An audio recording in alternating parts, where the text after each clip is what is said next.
नमस्कार, संगम न्यूज में आप सभी का स्वागत है। मैं हूं निशा। आइए खबरों को देखते हैं विस्तार से। अतीक अहमद का करीबी बल्ली पंडित गिरफ्तार। उमेश पाल हत्याकांड के बाद शाहिस्ता परवीन शूटर साबिर के साथ गई थी बल्ली पंडित से मिलने। उमेश पाल व 2 सुरक्षा कर्मियों की हत्या के मामले में पुलिस ने माफिया अतीक अहमद के एक और करीबी बल्ली पंडित को आज गिरफ्तार कर लिया है।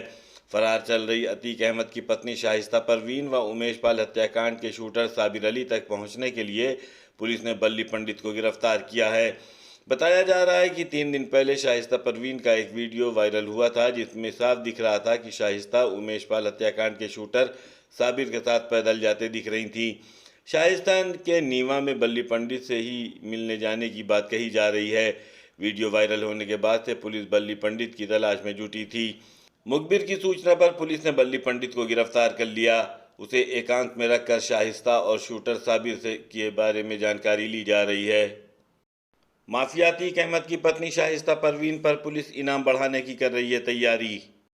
उमेश पाल व 2 सुरक्षाकर्मी संदीप निषाद और राघवेंद्र की हत्या में अतीक की पत्नी शाहिस्ता परवीन की संलिप्तता पाई जा रही है।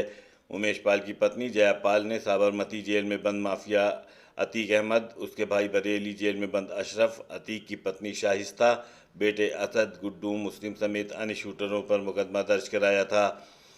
असद, गुड्डू मुस्लिम, अरमान, साबिर और गुलाम पर पहले से ही 2.5 लाख रुपए का इनाम घोषित किया जा चुका है। 2 दिन पहले शाहिस्ता पर भी 25,000 रुपये का इनाम घोषित किया गया था।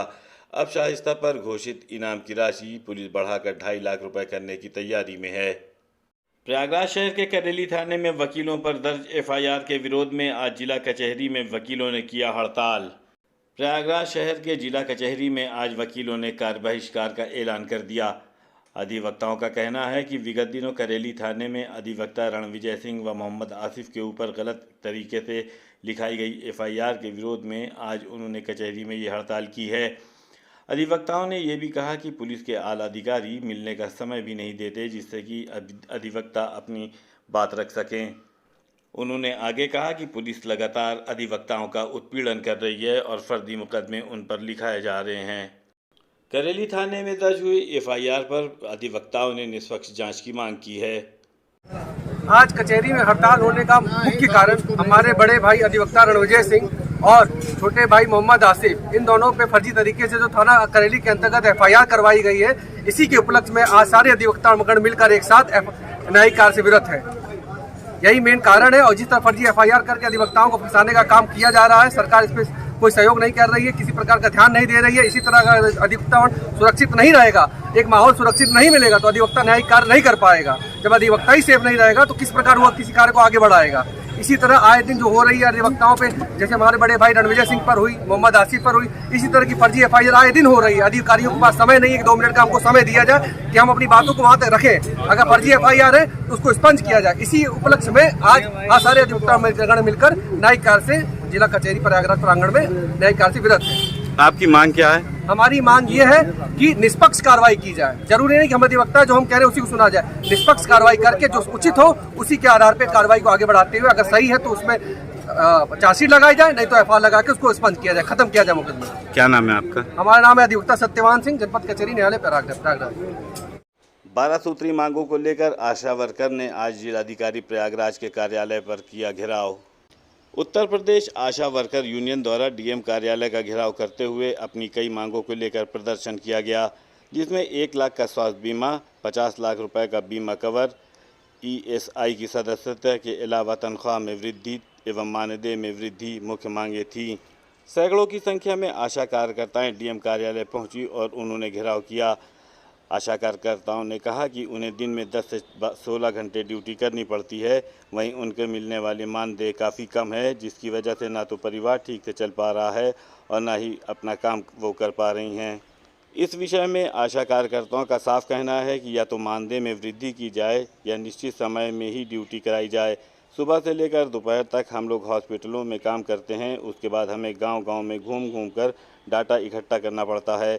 इसके अलावा सरकार जो भी स्वास्थ्य नीति निकालती है उसके लिए भी हमें गांव में प्रचार प्रसार का काम करना पड़ता है, जो कि काफ़ी मेहनत का काम है और इसके एवज में जो हमें मानदेय मिलता है वो काफ़ी कम है। हम लोगों की पूरी 12 सूत्री मांगे हैं और हम लोगों का कोई मानदेय नहीं है, कोई भी मानदेय नहीं है।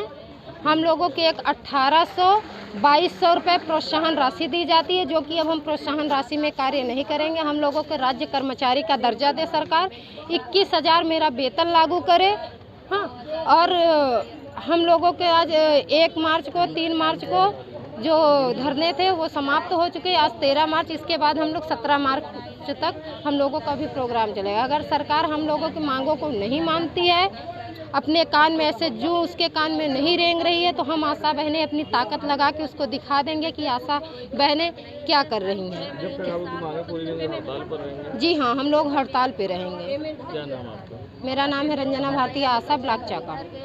इमामबाड़े में जश्न चरागा के मौके पर शायरों ने पढ़े इमाम असर की शान में कसीदे। प्रयागराज शहर के इमामबाड़ा नवाब अब्बन साहब मरहूम में 12वें इमाम मेहंदी आखिरी ज़मा के यौम पैदाइश के सिलसिले की महफिल जश्न चरागा में शायरों ने एक से बढ़कर एक कलाम सुनाकर वाहवाही बटोरी।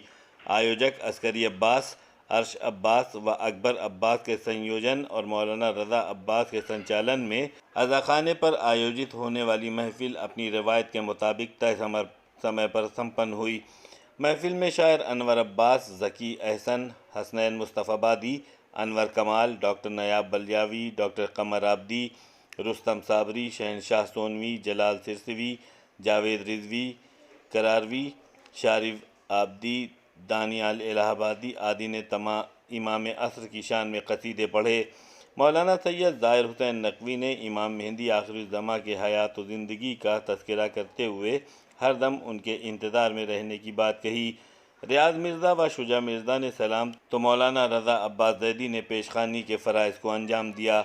इस पुरमसरत मौके पर मिर्ज़ा काजिम अली, रज़ा इस्माइल सफ़ी, शदाब रज़ा, अब्बास गुड्डू, ज़िया इस्माइल सफ़ी, शदाब ज़मन, महमूद ज़ैदी, बाकर मेहंदी, सैयद मोहम्मद अस्करी, आसिफ रिजवी आदि लोग शामिल रहे। प्रयागराज के सरकारी अस्पतालों में बढ़ी तैयारियां, इन्फ्लुएंजा के लिए होंगे अलग से वार्ड। इन्फ्लुएंजा का खतरा बढ़ता देख स्वास्थ्य विभाग की ओर से तैयारियां तेज कर दी गई हैं। सरकारी अस्पतालों में इसके लिए अलग से वार्ड आरक्षित किए जाएंगे। केंद्र सरकार की ओर से जारी गाइडलाइन को देखते हुए प्रयागराज के सीएमओ डॉक्टर आशु पांडे ने सभी सरकारी अस्पतालों समेत सीएचसी और पीएचसी पर तैनात जिम्मेदार अधिकारियों और डॉक्टरों को अलर्ट जारी कर दिया है। इसके लिए उन्होंने आवश्यक गाइडलाइन भी सभी अस्पतालों को भेज दी है। हालांकि प्रयागराज में अभी तक इन्फ्लुएंजा का कोई केस सामने नहीं आया है। सरकारी अस्पतालों की ओपीडी में मरीजों की संख्या बढ़ी है। डॉक्टर्स भी ऐसे मरीजों पर विशेष ध्यान दे रहे हैं जिनमें इन्फ्लुएंजा के कोई लक्षण मिल रहे हैं। सीएमओ डॉक्टर आशु पांडे ने आज बताया है कि केंद्र सरकार की गाइडलाइन आ गई है। हम लोग शहर के बड़े अस्पतालों को प्राथमिकता के तौर पर तैयार कर रहे हैं।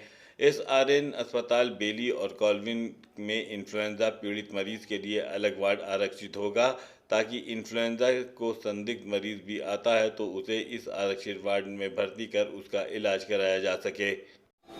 आज खबरों में बस इतना ही। आप हमारे YouTube चैनल को लाइक कीजिए, सब्सक्राइब कीजिए और शेयर कीजिए और अब देखते रहिए संगम न्यूज। नमस्कार।